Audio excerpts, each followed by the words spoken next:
A few days in my life have changed me as much as the day my father, James, died suddenly at the age of 55. My father didn't talk much, and he didn't show off his money. So, when we heard his will, my mother Amy, my sister Kelly, and I were shocked. The lawyer told us that my father had left behind $100 million, an amount we never expected. As the oldest son, I always thought I would take over my father's small business and continue his work. But the will not only showed his hidden wealth, it also divided the money in a way that gave much more to Kelly and me than to our mother. This news caused a lot of trouble in our family. My mother, Amy, who was 50 at the time, was heartbroken. She couldn't understand how her husband of 25 years had made so much money without her knowing or why he gave it out so strangely. Her sadness quickly turned into doubt and anger. She started to question if the will was real, feeling like she had been left out of a life she had always been a part of. This shook her trust and sense of security deeply. In the middle of this, Kelly, who was 28, stayed unusually calm. It seemed like she might have known more about our father's plans than she first said. Her calmness made things even more tense between her and our mother. As for me, I felt stuck. I was caught between my mother's disbelief and the shocking reality of our new financial situation. I wondered why my father kept these secrets and what led him to divide his wealth in such a strange way. The inheritance, instead of feeling like a gift, felt more like a curse that could tear our family apart. The will became the center of arguments, with each of us dealing with shock and confusion in our own way. Soon, my mother decided to challenge the will in court. Our home, once a place of love and togetherness, became a battlefield filled with secrets and shifting loyalties. Throughout it all, I struggled with my own feelings, trying to hold on to my love for my family while also dealing with this difficult situation. I respected my mother, but I also wanted to honor my father's final wishes. This argument over the inheritance brought up deep problems in our family, making us question the strength of our relationships. It made me realize that the money my father left could change our lives, but at what cost? That answer seemed more and more troubling as we prepared for a legal fight none of us really wanted. With each step, we felt more and more of what we had lost since that shocking day. After finding out about my father James's will, we were hit with a rush of emotions and legal documents. My mother, Amy, overwhelmed by grief and disbelief, decided to challenge the will. She couldn't understand how my father had secretly saved up $100 million, and she couldn't accept that he left most of it to my sister and me, leaving her with much less. She didn't think the will was genuine. With the help of Mr. Charles, our family lawyer, my mother started a legal battle that soon took over our lives. The courtroom became the place where all of our family's private matters were exposed.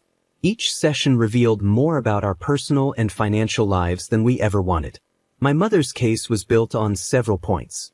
She questioned whether my father was mentally fit to make these decisions when he wrote the will and suggested that maybe someone had influenced him. She even wondered if the will was fake because of the sudden discovery of his wealth and how it was divided. Every court session was emotionally exhausting.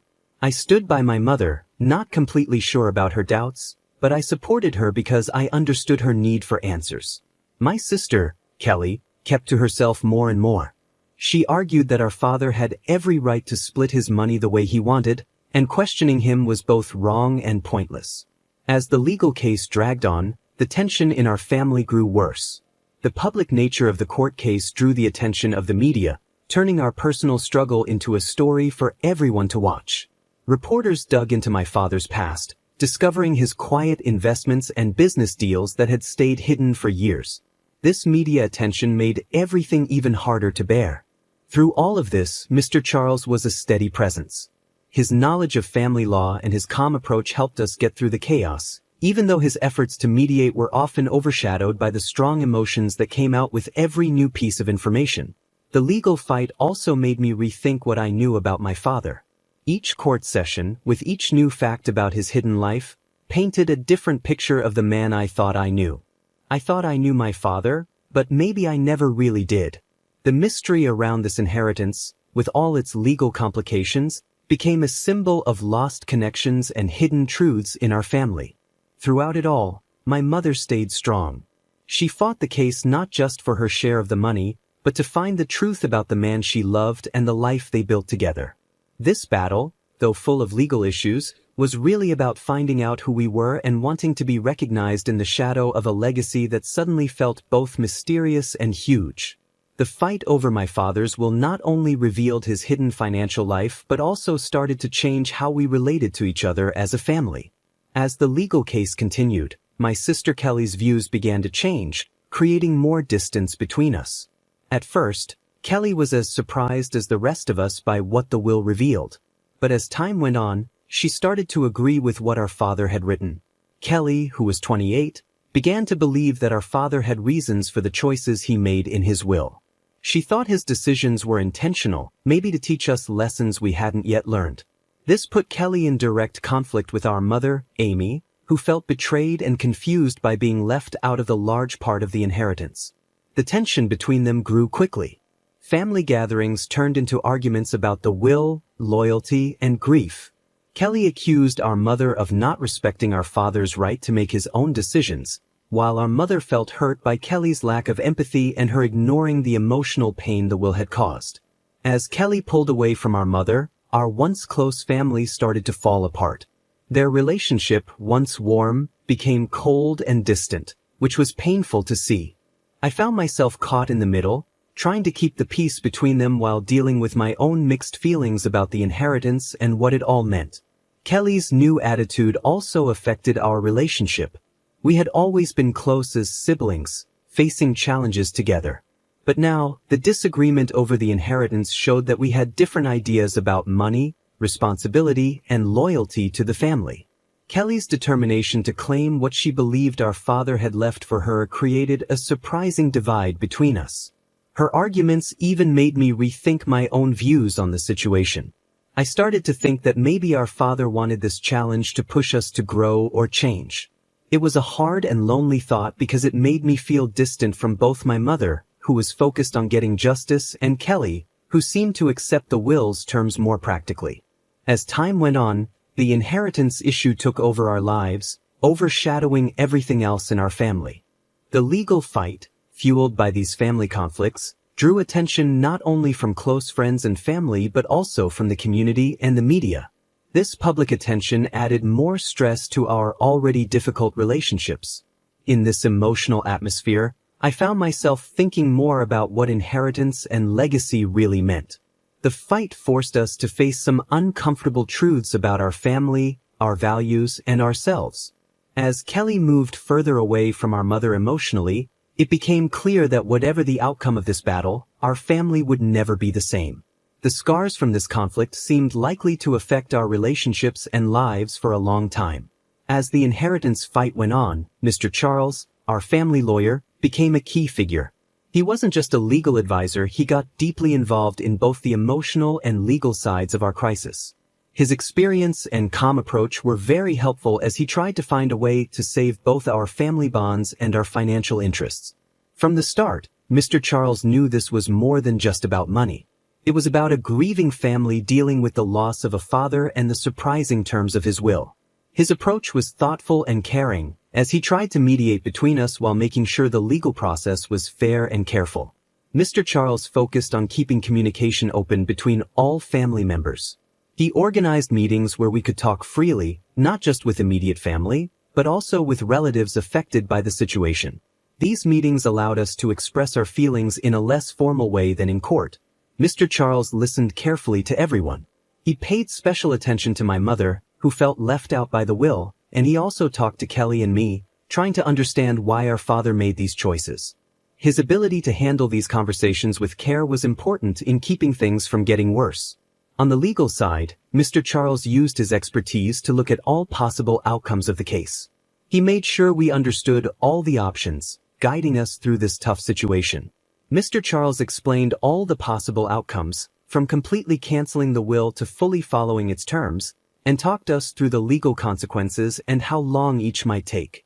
This clarity helped us understand what to expect in the long run, including both the financial and emotional costs.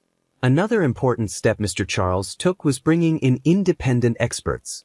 These included forensic accountants to review my father's financial activities and estate planning experts to help explain why the will might have been structured the way it was. This well-rounded approach not only helped us understand the legal situation better but also provided more insight into my father's choices, which helped calm some of the anger in the family. Throughout it all, Mr. Charles remained a calm and steady presence. His support was reassuring, offering a sense of balance during emotional moments. His mediation efforts didn't always lead to immediate solutions, but they brought a needed level of professionalism and care.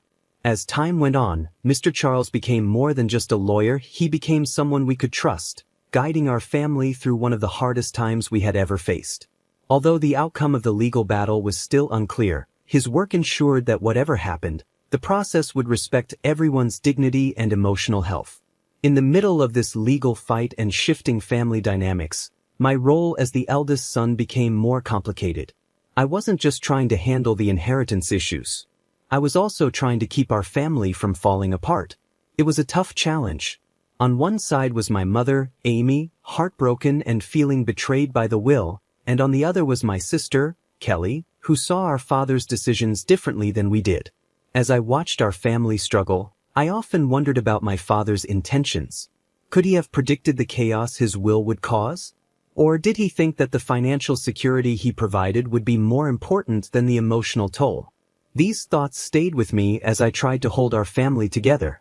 The $100 million estate, which should have been a blessing, felt like a curse. Greed and distrust had taken over our relationships, replacing the warmth and trust we once had. Each new legal update or discovery seemed to drive a bigger wedge between us, with family members taking sides in what felt like a personal and painful battle. My efforts to bring peace were met with mixed responses. My mother, hurt and confused, leaned on me for support. My mother's pain made her hesitant to engage in any conversations that might seem to go against her fight over the will. Kelly, on the other hand, viewed my attempts at keeping the peace with some suspicion, thinking I wasn't fully supporting our father's wishes. This balancing act between the two was emotionally and mentally draining for me. To try and understand both sides, I arranged private talks with each family member. I listened without judging and spoke carefully to avoid causing more hurt. I encouraged us to openly talk about how we felt about the inheritance and our memories of our father, hoping we could find some common ground in our shared loss. I also sought advice from Mr. Charles, our lawyer, on how to handle the legal issues without tearing our family apart. His guidance was very helpful, giving me a better understanding of the legal process and helping me explain it to my family without adding to the tension. The media attention only made things worse. Reporters were eager to turn our situation into a dramatic story of a rich family in conflict. This unwanted attention put even more pressure on us. I found myself having to protect my mother and sister from intrusive questions and photographers, which made my role as the family protector even more complicated.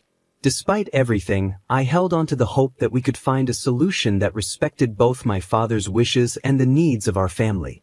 This hope was tested over and over as the case dragged on. Every court session and legal argument seemed to push us further apart. Deep down, I knew that the real battle wasn't just over the millions my father left behind, it was about the legacy of our family's unity and the values we wanted to hold on to. The struggle to maintain that unity during all the chaos of greed and grief defined my role as a brother and a son during this difficult time. Just when we thought we understood the situation with the $100 million inheritance, a new twist made things even more complicated. Further investigation into my father's finances revealed that he had hidden more assets in various investments and offshore accounts. This discovery shocked us all, making us question even more what we thought we knew about my father and his legacy. The forensic accountants Mr. Charles had hired as part of the legal case uncovered these hidden assets. They found that the $100 million estate was only part of a larger collection of wealth my father had carefully hidden. The reasons behind my father's secrecy became an even bigger mystery, complicating both our emotions and the legal strategies surrounding the will. As the eldest son and a key figure trying to keep the family together, this new revelation made my role even harder to manage. I found myself at the center of this new situation. The discovery had two effects. It made the greed and conflict among our extended family worse, while also offering a chance for a fairer solution within our immediate family if handled properly. The newly found assets were quite varied, from real estate in different countries to investments in private companies and large stock portfolios. This changed everything about the inheritance fight, making us rethink our legal strategy. Mr. Charles suggested that this might be a good time to negotiate a settlement that could make everyone happier and possibly calm the growing tension within the family. However, the negotiations were far from easy. With more assets on the table, there was even more to argue about, and tensions rose as each family member reconsidered their position. My mother, already suspicious about the will, became even more convinced that her exclusion was a personal betrayal. Kelly, on the other hand, saw this as more proof of our father's wisdom and planning, believing it showed how he intended to provide for us in unconventional ways. My role became even more complicated as I tried to manage the emotional conflicts in the family and the legal issues surrounding the new assets. I still hoped to find a solution that could bring peace to the family, but with each new discovery, that goal seemed further out of reach. The negotiations over the additional assets went through several rounds of discussions, led by Mr. Charles. He not only gave legal advice but also tried to understand and manage the family dynamics. These talks were difficult and often emotional, as old hurts were brought up and new suspicions formed. Through all of this, the idea of legacy took on a different meaning for me. It wasn't just about the money my father left behind anymore, it was about the memories and values tied to that wealth. The newly found assets highlighted the gap between the father I thought I knew and the businessman who had operated in such secrecy. As we moved forward, the challenge was to balance his role as a family man with his secret financial life, which made it hard for us to come together and heal. The path to resolution was filled with both legal and emotional challenges, but it was one we had to walk carefully, balancing the realities of wealth with the emotional ties of family. The court proceedings, already complicated by the financial discoveries, became more personal during the testimonies. These court sessions revealed the deep cracks in our family that had been hidden for years, and emotions ran high as we tried to untangle my father's true intentions. As the eldest son, this made the process even more intense and personal for me. I watched with a heavy heart as each family member took the stand. The courtroom, filled with lawyers, reporters, and curious onlookers, was a harsh setting for the raw emotions my mother Amy and my sister Kelly showed. Each testimony revealed their pain, hopes, and feelings of betrayal. My mother's testimony was especially heartbreaking. She spoke about her life with my father, James, describing what she thought was a partnership built on respect and shared decisions. Her voice cracked as she talked about the later years of their marriage when James became more secretive. At the time, she thought it was just the stress of his business, but now she believed it was related to the secret wealth he had been accumulating. She expressed feeling betrayed not only by the will but by their entire marriage, which she now saw in a different light. Kelly's view was very different. When it was her turn, she defended our father's decisions, saying he was not only securing the family's financial future but also challenging us. She believed he wanted us to rise above our personal conflicts and handle his legacy with maturity and grace. Her testimony was confident and composed, but it did little to ease the tension between her and our mother. During my own testimony, I tried to offer a balanced perspective, acknowledging both my mother's pain and what I thought might have been my father's intentions. I spoke about the man I knew, a loving father and a smart businessman who may not have realized how his secret financial planning would affect us emotionally. I also brought up the newly discovered assets, stressing the need for a clear and fair solution that would honor his complex legacy without further tearing our family apart. Mr. Charles, our lawyer, played a key role during these sessions.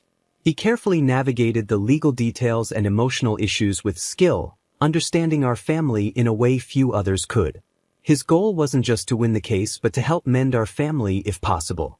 The emotional weight of these testimonies was huge. The courtroom felt like a pressure cooker, with old hurts and unresolved problems coming to the surface.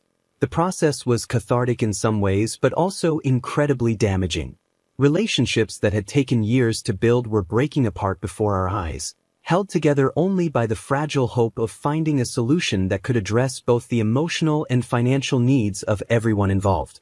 The impact of these testimonies went beyond the courtroom.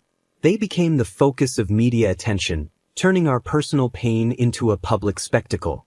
This extra layer of exposure only made the stress and anxiety worse for all of us. We all felt overwhelmed, making the legal process even harder to bear. As the court sessions continued, it became clear that the outcome of this battle would change our family forever. No matter what the final decision would be, the emotional scars would last, and we would have to figure out how to move forward after dealing with a legacy as complicated as the man who left it behind. As the inheritance fight dragged on, the chance of a peaceful settlement seemed to fade. We had started with a small hope of reaching a compromise that would help us avoid the bitterness of a long court case. But as everyone held firm to their positions, the negotiations fell apart. What had begun as hopeful discussions turned into failed attempts that only made the divides in our family worse. At first, there were some positive moments. Mr. Charles, our family lawyer, arranged several mediation sessions to encourage dialogue and work toward a fair solution. We talked about different options for dividing the $100 million and the other assets that had been uncovered. Each of us, my mother Amy, my sister Kelly, and I brought our own views and emotions to these talks. My mother was firm in her belief that she had been wronged by being left out of the will and deserved a large share of the estate, not just for the money but also as a matter of respect. She felt even more strongly about this after learning about the hidden assets, which she saw as further proof of deceit. Kelly, however, continued to support our father's wishes as written in the will. She saw it as a reflection of his understanding of each of us and believed we should honor it. My role in these talks was incredibly hard. I tried to find a middle ground between my mother and Kelly, suggesting different ways to divide the assets that could address both legal and emotional concerns. But every compromise I offered only seemed to highlight how far apart we were. Kelly saw these ideas as going against our father's wishes, while my mother saw them as necessary to correct a wrong. The mediation sessions often ended in frustration and tears, with each of us retreating to our own sides. The emotional strain was clear on everyone. The stress made old wounds worse and created new ones, making it harder and harder to have a rational discussion. The intense media attention that followed each session added even more pressure, turning our private pain into public drama. Mr. Charles's role grew from just being a legal advisor to being an emotional support for all of us. Despite his best efforts, the possibility of finding common ground seemed to slip away a little more each day. The combination of legal complexities, the large amount of money involved, and the deep emotions of everyone made the situation incredibly difficult to resolve. The failure of the negotiations made everyone more firm in their positions, creating barriers that seemed impossible to overcome. When the talks broke down, it marked a turning point for our family. It became clear that we would need the court to decide the outcome. This was hard to accept because it didn't just mean the failure to reach a compromise, but it also felt like the end of any chance of family unity. As we prepared for the court proceedings to continue, there was a sense of resignation and determination. The stakes were higher than ever, not just in terms of money, but also in the lasting impact this legal battle would have on our relationships. A court ruling seemed inevitable, but it didn't offer much hope for healing the divisions that had come to define how we interacted. After months of emotional testimonies, failed talks, and deep legal scrutiny, the day of the final verdict arrived. This was the moment that would decide how my father's $100 million estate, along with the newly discovered assets, would be divided. It would also reshape the dynamics of our family. The tension was thick as we entered the courtroom, each of us feeling a mix of fear and hope. As the judge began to speak, the room went silent. The verdict would not only settle the legal dispute over the inheritance but also mark the start of a new chapter for our family. This chapter might bring us back together or permanently break the fragile bonds that still connected us. The judge acknowledged the complexity of the case, noting how deeply emotions had influenced the entire process. The decision considered the many legal arguments presented, the personal testimonies that revealed much about our relationships, and the possible effects on family unity. The verdict was more balanced than we had expected. It didn't completely favor any one side but offered a compromise that aimed to address the concerns raised by everyone. The judge ordered a redistribution of the assets that was different from what my father's will had laid out. My mother, Amy, was given a significant portion, recognizing her role in my father's success and the unfairness of her being excluded. Kelly received a large share as well, but with conditions to ensure the responsible management of the wealth, reflecting her focus on preserving our father's legacy and business values. As for me, I was given the responsibility of overseeing certain parts of the estate, with the task of balancing our father's business legacy while making sure that all family members were fairly supported. The verdict also required us to attend family counseling as part of the estate settlement, recognizing the deep emotional wounds that needed healing beyond the legal matters. This showed the judge understood that the issues we faced weren't just about money, but about the very core of our family relationships. When we left the courtroom, the mood was quiet and heavy. There was some relief that the legal fight was over, but the emotional weight was still there. Kelly, Amy, and I exchanged tired looks, knowing that while the court had made its decision, the journey to emotional healing and real reconciliation was just beginning. In the days after the verdict, we took small steps toward understanding and possibly forgiveness.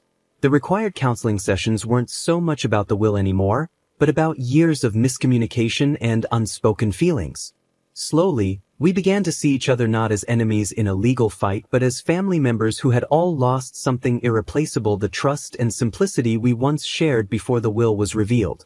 The court's decision had definitely changed our family dynamics, creating new rules for how we would interact and handle financial matters. But it also gave us a small hope that, over time, we might rebuild something stronger from the conflict. The final ruling on the inheritance brought both an end and new challenges. It closed the chapter on our bitter legal battle over my father's $100 million estate but opened a time for reflection and rebuilding as we moved forward. One of the biggest lessons we learned from this experience was the importance of being open with each other. The secrecy around my father's finances had been a major cause of the conflict. From now on, we committed to being more transparent about financial matters, making sure no family member would ever feel left out or surprised again. This openness extended beyond just money. It included having more honest conversations about our expectations and concerns as a family. Another important lesson was the value of good legal and financial planning. The complicated issues that came up during the court case showed us the need for clear, well-documented estate plans that take into account not just legal rules, but also the emotional and relational needs of the family. We learned that estate planning shouldn't be done in secret but should involve everyone affected.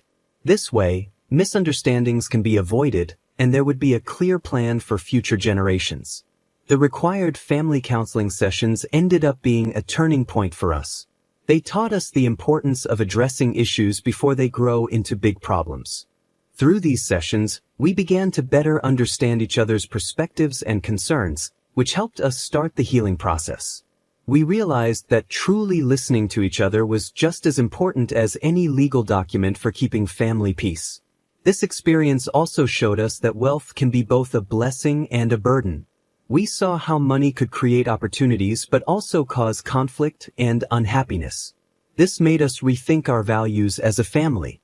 We started to focus more on our relationships and shared experiences instead of just material things. We understood that the real legacy we wanted to leave behind was one built on mutual respect and support. As we put these lessons into practice, new beginnings started to form. Amy, Kelly, and I began to build a different kind of relationship, one that was more careful and thoughtful, but also more mature. We created new traditions and routines that allowed us to spend time together without the weight of past conflicts hanging over us. We also began working together on charitable projects, using part of the inheritance to support causes that mattered to us. These efforts helped repair our family bonds and gave us a way to honor my father's legacy in a positive way. Working on these projects gave us a shared purpose and helped shift our focus from what we had fought over to what we could accomplish together. Looking back, it was clear that while the inheritance battle had been painful, it also taught us important lessons. We learned about resilience, the complexity of family relationships, and the power of forgiveness.